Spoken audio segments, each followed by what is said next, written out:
I'm glad to introduce our next speaker, Architect Sangeet Sharma, partner, SD Sharma and Associates, Chandigarh, India.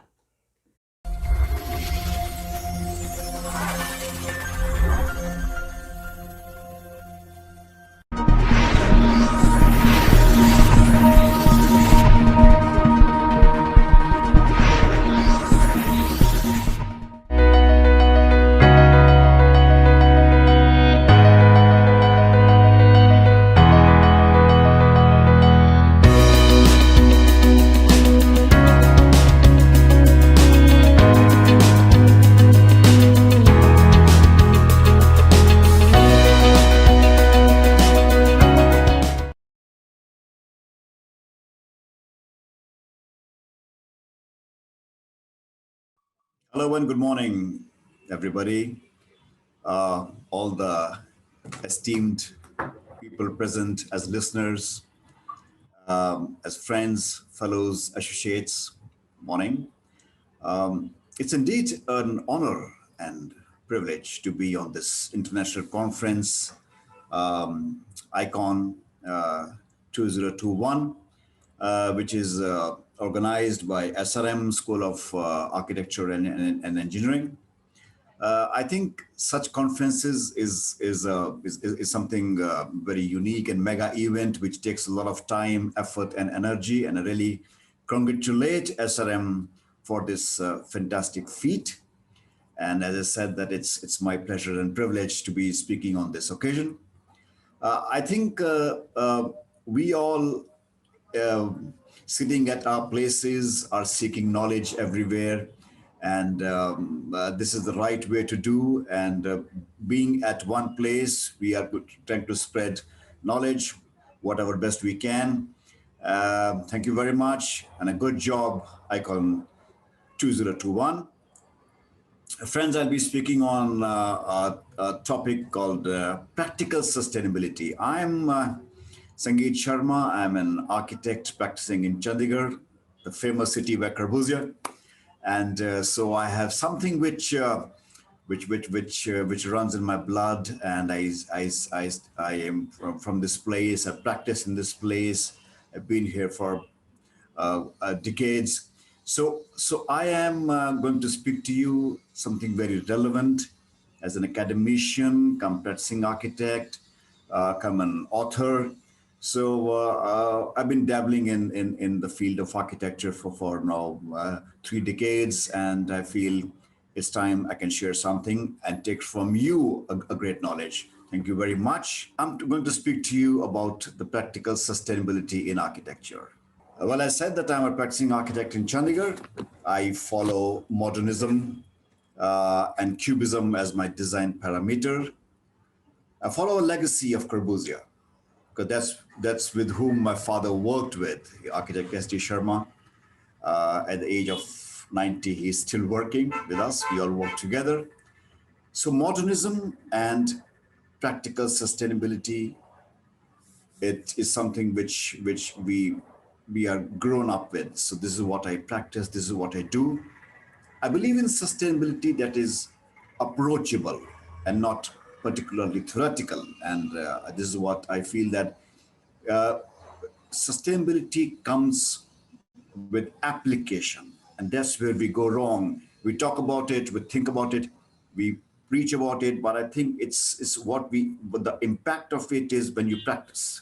I'll take you through the slides and showcase my projects, just to say that I practice what I preach. The notions of sustainability must be addressed hands-on, as I already said. That is not necessarily bookish. It's something which we all need to adopt and apply. Hopefully, I will make a difference. Well, friends, I feel that sustainability in buildings sustainability is all around us. Universe of the Lord is most beautiful. So if universe is sustainable, then I'm sure then everything what we do is part of this word. It's the idea is to sustain, and that is to self-survive. That's why it's sustainability. I'm giving you, friends, a new equation for sustainability. This is what I coined this word, and I said that this is how we go about comfort. It's sun plus light plus energy plus economy plus ventilation. So it's C sleeve. It's practically C sleeve. Comfort is equal to SLEEV. So it's very easy to understand, rely, and apply. So it's C sleeve, guys, all the way: sunlight, energy, economy, ventilation. But first, let me tell you what Chandigarh aims for. uh, just one or two images to tell you that why this city is the most fantastic celebration of sustainability today. Friends, there is architecture without architects.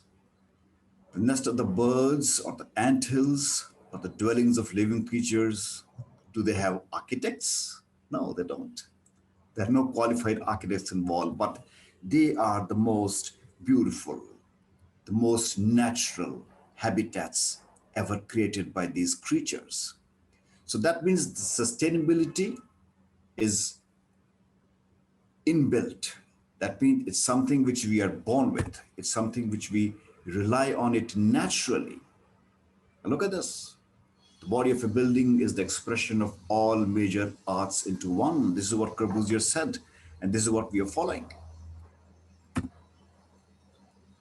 I said they're not just sustainable, they are most practical. These birds' nests, these cobwebs, they're God's chosen architects, aren't they? There's all this is so beautiful. Plants' breath live and sustain by osmosis. I mean, they are imbibing sustainability through osmosis. It's a natural process. By that, I mean that we all understand it naturally. So everything around us is sustainable. Everything around us teaches how to survive, teaches how to recognize the universe, teaches us how to be more sensible. So sustainability begins in mind, into the body, spirit, divides itself, building and architecture. That is the process. At least this is what I believe in. That from the body to the spirit, and that from where it divides into building and architecture. Unless until we imbibe it into our own being, how will we apply? That's the question. How will we apply? We need to apply when we understand the whole meaning of this subject. So, friends, I'm going forward. Sustainability is all about comfort, sound, smell, color, ambience, greenery. In short, total living when in accordance with the BMS, that is body, mind, and soul, then living is sustainable. I don't know why we planners, architects make things so complicated. There's nothing complicated about this. It's all very simple. It's just that how you understand and how you apply. So this body, mind, soul connection, coordination, coexist, and that's how you begin to feel how to live in accordance with sustainability. I hope that the biology and biomorphology of sustainability is very clear by this time. So this body mind soul connection is what I applied, and I'm going to use it in my buildings. But there's one more element which I enrich myself, and that is modernism. Because modernism is here to stay. It's something which is not a fashion. It's not something which is a style or something which is a fleeting thought which comes and goes. Modernism is basically a rational approach to design. It only changes its complexion. It's always here to stay. Other isms come and go, but modernism simply changes its complexion with time, element, and the person. But modernism is always there. So modernism and sustainability have a strong relationship. As I said, sustain means to thrive under a given set of conditions, to endure. That means sustainability in architecture may be a new term, but the breadth is ages old. It's all age old. We all understand this. And this is a term which I coined: ecospace, eco-aesthetics, economics, conscious, optimum. If a space is economic, it is conscious and optimum. It makes ecospace. And that ecospace makes it into eco-aesthetics. So once you combine these three elements, it becomes naturally sustainable. See how the factors I am bringing in together so that we understand the whole enigma of sustainability. Let it not remain something unfathomable. It's not something which is unapproachable. So it is something which we all understand. It's very simple. And let's bring it into practice. So ecospace, eco-aesthetics is something which I'm going to talk about, friends. Fantastic lessons from Chandigarh we learned. This man on the right, Corbusier, Le Corbusier, was the father of modernism. And what he said was very simple: to shun glare, diffuse light and simmer, cross ventilation, local materials. This is what we talk about: honesty of structure, human comfort, human values, equality of all, terrace gardens, terrace housing, low rise. We in Chandigarh apply 60 years before we applied this. These foreigners taught us how to apply the sustainability, and it went off very well. We are still following this. Friend, this man on the left is Professor, the famous architect B.V. Doshi. Until few years, he used to come to Chandigarh every year, spend some time in this capital complex, and we had some fantastic talks. He says that he wants to feel architecture in the capital complex of Corbusier. He wants to revive his feeling of modernism. Amazing, these people are. So some shots, some electrifying images of the capital complex, and this is how it's all sheer poetry everywhere. It's all sheer architecture and sculpture and amalgamation of all the arts is in Chandigarh. So, and very sustainable, a very livable, very likable, very photogenic, and I think it's beautiful. Louis Kahn, one of the modernists from the US, and he made some beautiful buildings in India and Bangladesh. I think what he gave us in India was very fantastic. And on the Indian soil, we had his I am in Ahmedabad, which is I think a plural example to follow. This is one of my books, very famous books, Castles of the Air, and I talk about sustainability as a satire. I said that like bell bottoms, once sustainability is in vogue today, it remains, I think it's one of the most abused and misused word in architecture otherwise, but nevertheless, it's here to stay. Let me talk about sustainability of balance.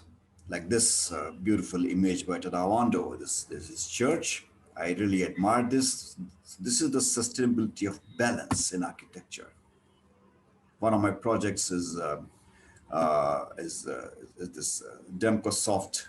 It's located in Chandigarh. It's an IT park, and as I understand it, we have these images which, as I said, that it's honesty of structure. These ribs they become a part of the planters. In the center, this is an image which is all art. It is cubist modernism, and just trying to alter the glass and surfaces in such a way that it makes some nice image. Well, this is the building. This is the building which, in totality, you can see those angle-shaped columns at the end. There are no columns in the middle. and small building, but do reflect the part of the things what we have learned all through. You can see the analogy of the structure system. They are a braced column. What happens in a primitive area? How to protect a hut. So we are applying that into the buildings now, so that we want to make the buildings very stable. As simple as that. A few of my I correspond with my mind through sketches, and these are the initial sketches which were done, and that's how the buildings follow the spaces. Vernacular sustainability, uh, very beautiful. I like Mies van der Rohe. I'm talking in terms of some modern masters. I'm talking in terms of my projects, trying to relate them. Great people they were, and they gave us some very magnificent buildings. Vernacular sustainability is what I talk about in my hostel in Jalandhar in Punjab, where that's a kind of sketch which I evolved, and you can see on the right is the Cubist modernism arising, and how they amalgamate into the. You can see the local buildings, local materials, the colors used, the proportions, and the entrance porch in the center. So we have a magnificent balance of what is called the vernacular sustainability. You can see some more things. I've used louvers, which we learned in Chandigarh. Buildings are not air conditioned, so the natural uh, casting of shades and shadows is by the louvers. You can see the bricks, the open areas, the connecting corridors, the value of the cross ventilation, value of the light. This is how it goes. Every unit is independent, and places where the wind flows, places where there is light, there is and amazing dramatization. The spaces are very clear. There is an attached balcony in every room, and cross ventilations. We derive my sustainability through the sun path, like we all know, what we normally forget, and the louvers are placed because we want to avoid the direct light. We learned this from Chandigarh. We learned this from Corbusier. We learned this from modern masters, and it's so practical. It's so practical, so applicable. There's there's no rocket science in this practical sustainability. It's so beautiful, and see the courtyards in between. It's there, and the place outside the washroom where you can hang your clothes for the cross ventilation. There's jollies which I have given, and on the second floor there is an open air theater where people uh, uh, collect, the students collect for learning, for entertainment. It's all a massing, and the togetherness of these places is I think very successful.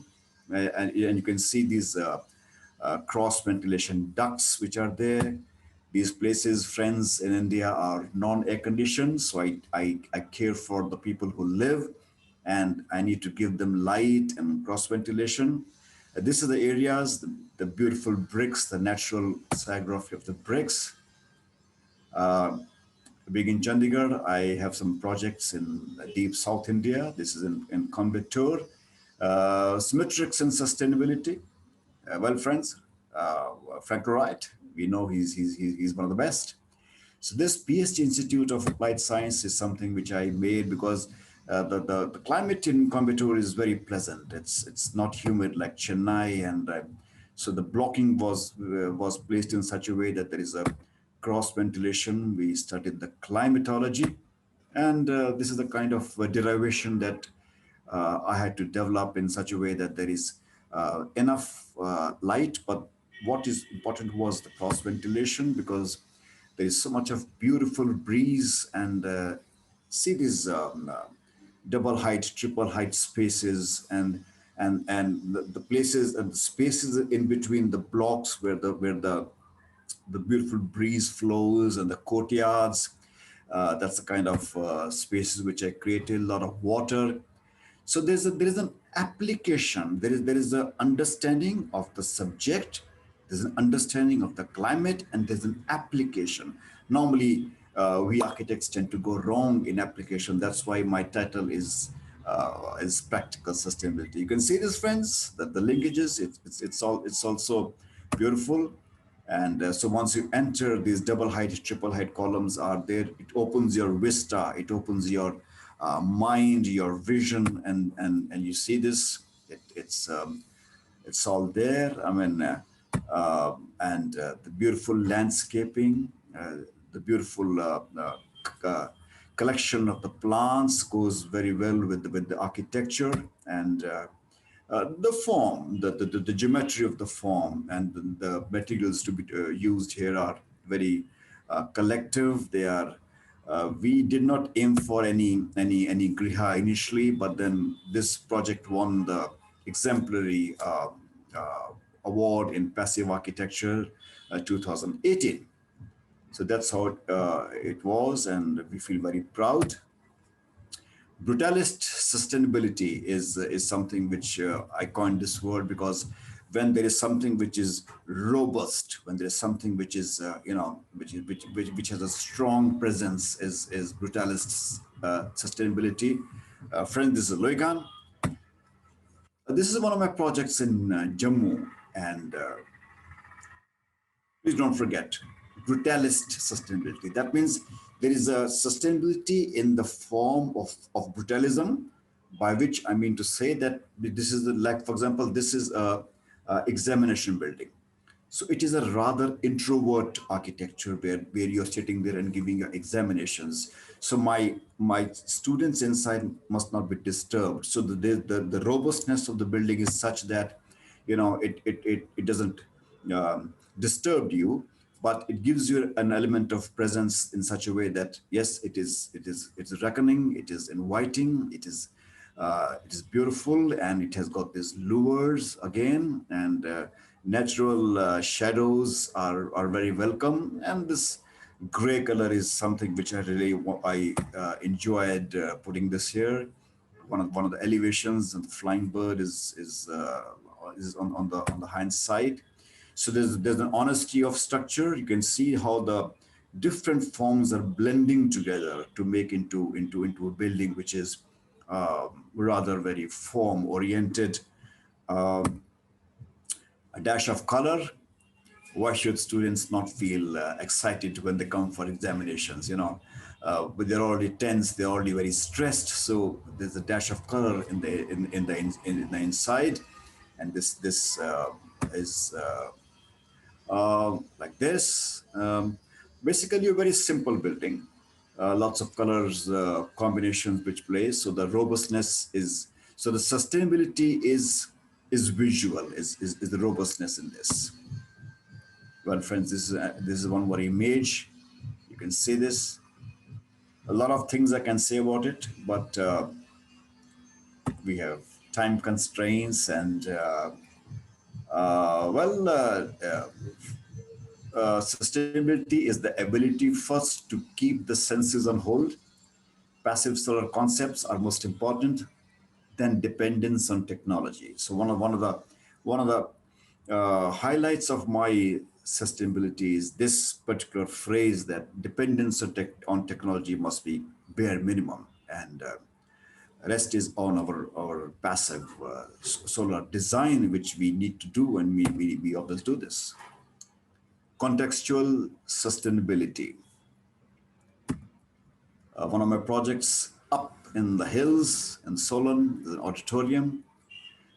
Being a modernist, I could make this building in concrete or something, which we apply. But no, that's not sustainability. Sustainability is making for the ground, for the place, for the context. That's what I'm saying. So when I say I'm a modernist, doesn't mean that I impose my brutalist architecture everywhere. If I'm on the hills, I'm making it for the hills. Friends, this is a beautiful auditorium which sits like this on the hills, and it's all very nice. And so it blends into the hills, although very large building, but it's not something which you feel it's out of place. And well, inside it's state of the art auditorium, but then it takes reflections, images, corollaries from the hill architecture, and that's how you can see this blending of many forms and functions into this.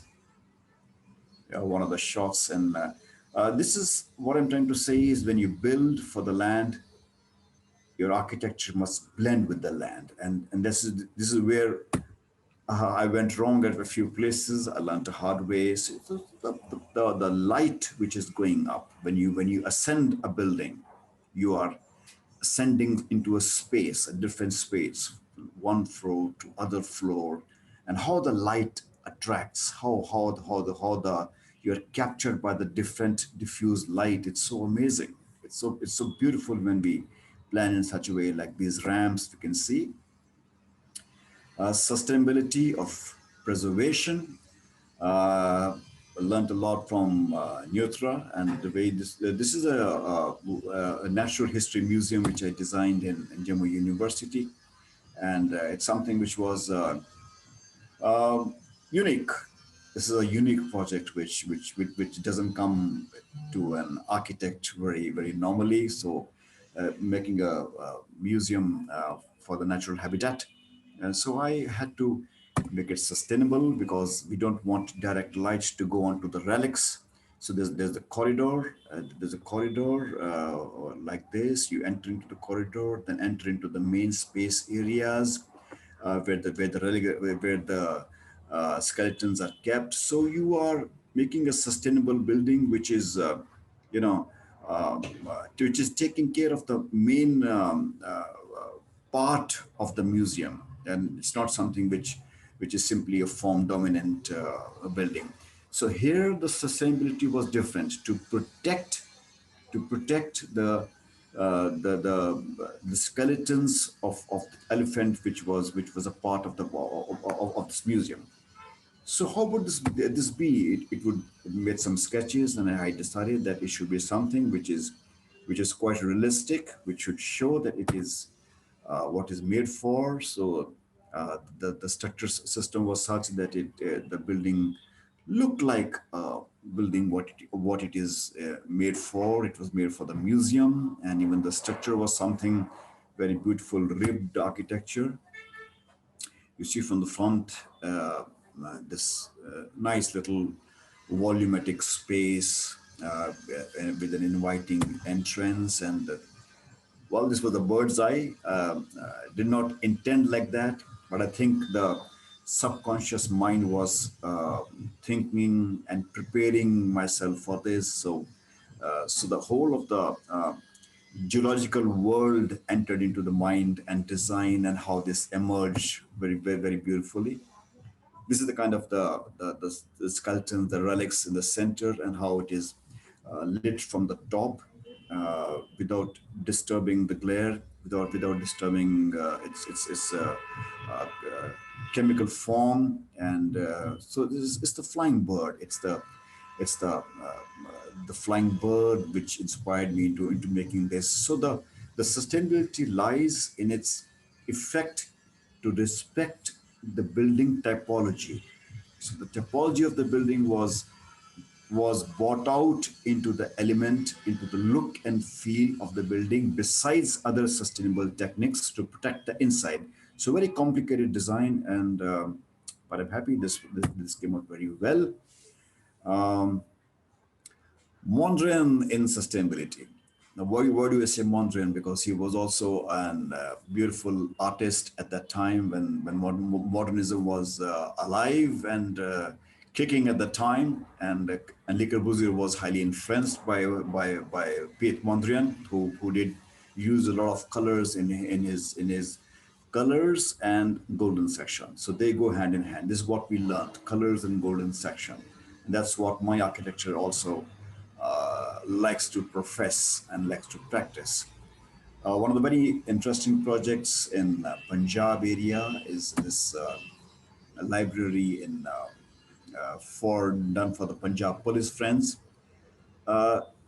as a sustainability, when I say Mondrian, it's basically uh, we are conscious people. The human being is conscious for golden section. A is conscious for color. It's the brightness which matters. So the whole area is brightened up with colors and lights. The magic of the colors and light blend to create an inviting space where people should come. Otherwise, uh, people in the Punjab police may not come to read anything, but this magic worked, and forms, geometry, color, light, they infused beautiful magic into the whole space, and it was really inviting. It worked. I love these lines, these brutal lines, diffusing colors, making forms so charismatic. I wish I could spend more hour into the spaces inside. I've been sitting there for long. Hinging on sustainability. Well, yes, we when we apply sustainability, we actually hinge on it. And one of my projects in, in Punjab, in Mohali, IT building. I could jump to make a glass box. I won't do that. It's not my training. It's not my sustainability. So I make these vertical lures. I save energy where I can. It is an air conditioned building, but why not provide spaces for for breathing? And this is what it is. Again, my architecture is derived from the sun path, and nothing very different, nothing very difficult. So not that I was trying to uh, uh, you know take projections and make elevations. It doesn't happen. I was just trying to make beautiful elevations through the sun path, and how they derive, how they create floor by floor um, visual spaces, practical spaces, corporate spaces. But then I want my spaces to be column free. I want it to be practical. As I said, that it should be workable. Building has to be workable, whether in terms of climatology, whether in terms of spaces, ventilation, light, and passive architecture. So these images could speak volume themselves rather than I explain something. Uh, it makes a box which is a total blend of technology and solar passive architecture. So once you blend them, they, I think, create a lot of difference in terms of energy saving. They create a difference in living. So people inside are more comfortable. They are not breathing totally air conditioned air. And you can see that there are places where I can open the glazing, I can open the windows. Uh, Naturally, some at times they off the air conditioning and want to breathe fresh air. Timeless sustainability is this beautiful design I did for Timex factory. So I made it timeless because it is based on the time, and a few sketches which relate to my how I derive into an elevation. Elevations are something which I like to derive, and they happen because of my understanding of various factors. In this particular project was the time, and amazing how time can establish an analogy of an elevation where the time stops, and how the, well, these are the interiors, the magnificent interiors, same building, good landscape, very simplistic. Materiality and sustainability is how we use materials and make it sustainable. One of my projects in Punjab is I use this natural bricks, natural. You see how the verticality and the curvilinearness. I mean, how they blend together to give this fantastic sciography. And you can see the top, which has got a angular psicography and the curvilinear psicography. So I think the play of light on this natural material is doing its own job. It's doing its own magic, and the plan which is directed as per the sun path, as per the pure climatological directions which are there present in this contextual place. Well, I just wanted to tell you this is how we study the whole things. The central courtyard.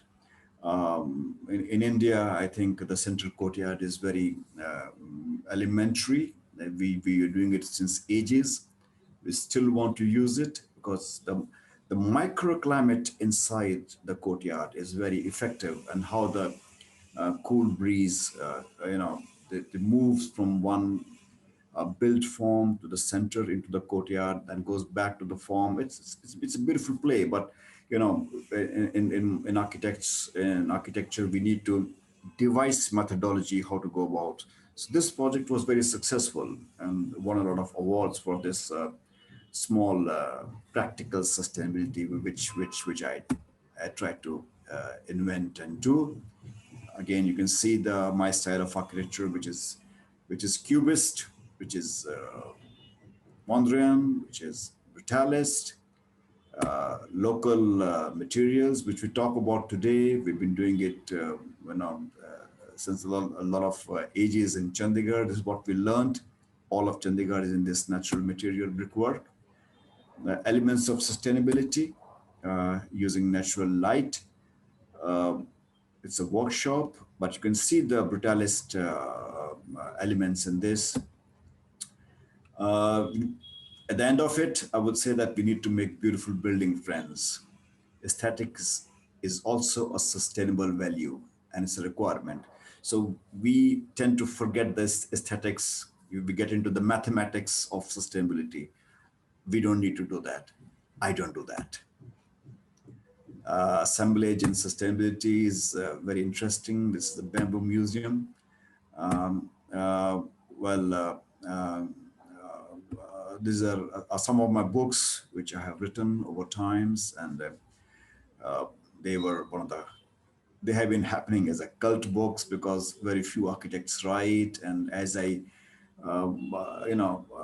as I grow as an architect, I like to validate what I build when I write. So my writing validates my architecture, and it is through architecture that I understand how to write. So one of those things that on the right is the architecture of my father, Mr. S.D. Sharma, and continuing a legacy is this Corbusier on the left. Center is the City Museum by my father. This is a KMG building by me. So you can see the kind of continuity, this sunbreakers and a working sculpture. There's values which continue. It's not the style which continues, it's the values which continue, and that's the real sustainability which we all learn. And the forms, the handling of the spaces, the continuity in a manner by which that we all provide comfort for the person who is going to be a part of the building. That's important. It's the comfort conditions that we create. Uh, Anything can vary. All images can vary. Volumes can vary. But it's the continuity of the human comfort which is important. Uh, well, a few. This is my father with Genre, Perry Genre, who was a cousin of Corbusier. That's me and my father. We won the awards on the same platform, which was a blessing for me. And on the right is my family of architects, which third generation is there. So, well, friends, this is the some other very interesting things I thought I present to you in this short time. And thank you very much. Icon Best 2021 once again, and to all the participants. And I wish you all a very fantastic conference. Bless you all. Thank you very much.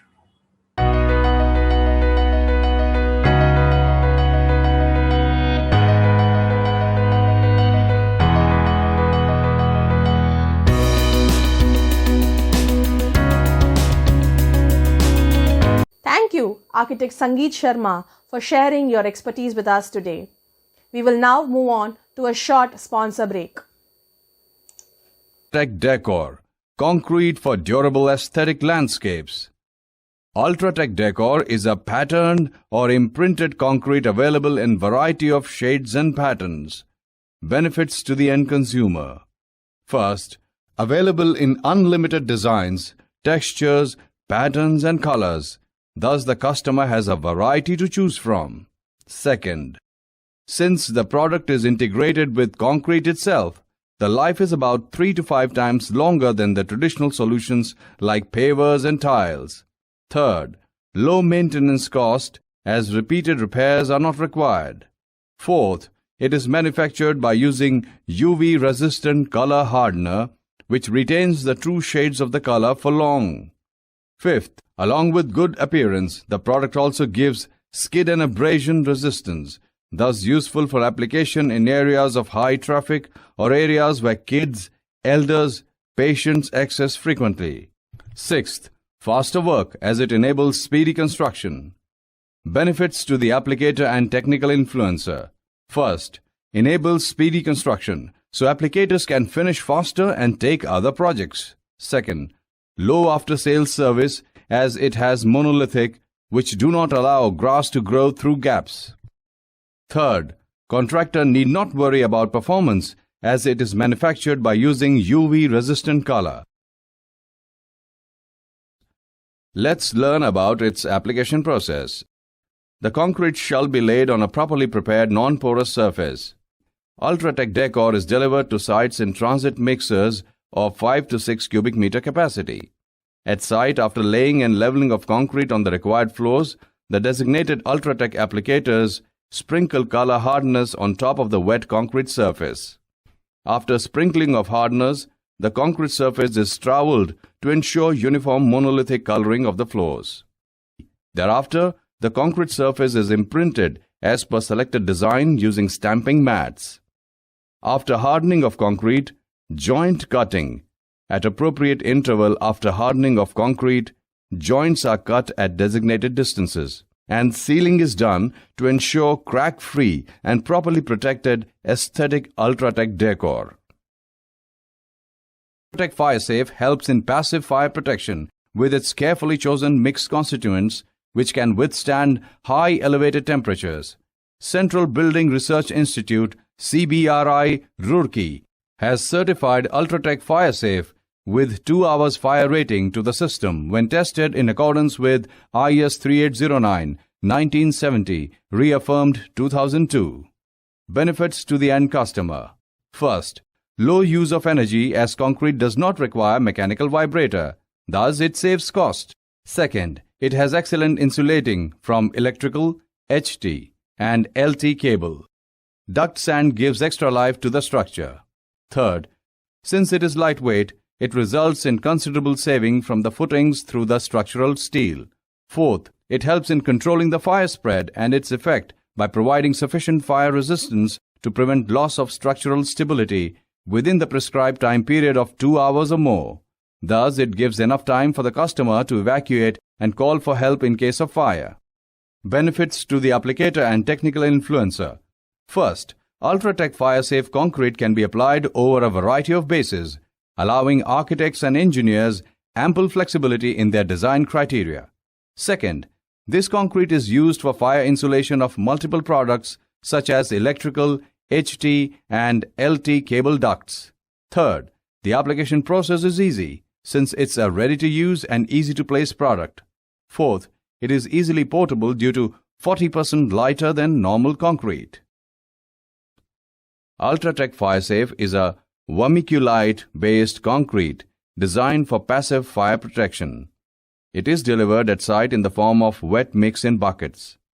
This concrete is used to seal the cable ducts at floor levels. Before arrival of concrete at the site, formwork arrangements should be in place as per recommended procedure. This formwork is normally made out of plywood and bison board. The concrete shall be poured over these boards, which are fastened at the floor level. Concrete shall be laid in layer of minimum 100 mm thickness. After leveling and finishing the concrete, it shall be covered with tarpaulin sheets in order to prevent any cracking.